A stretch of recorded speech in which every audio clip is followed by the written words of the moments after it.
And action. Moms and dads, want to make sure that your kid is prepared for school picture day? Well, listen up.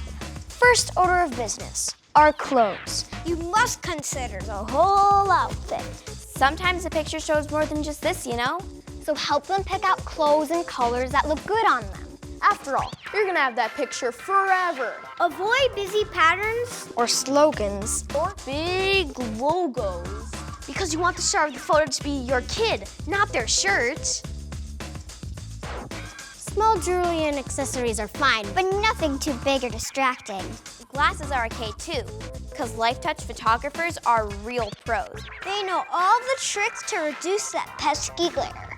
when it comes to hair, pretty much anything goes. If they need a haircut, They can go with a fresh cut look. or get it cut a couple weeks before, so it has time to grow back.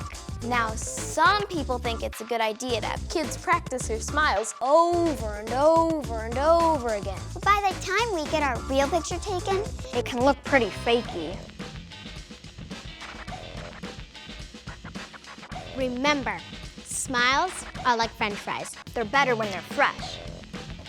All they have to do is relax and be themselves. And you know, if everything's not 100% perfect, like somebody's missing a tooth or has a haircut that looks kind of funny, That's okay. It shows who they really are right now. and besides, we all have a good laugh about it someday. Don't worry, a teacher or volunteer will be there to help with stuff too. Like straightening shirt collars and checking posture. Bottom line, the Lifetouch team will make sure everything runs smoothly. So picture day will be fun and exciting for everybody. Got all that? Hope so. 'Cause that's a wrap.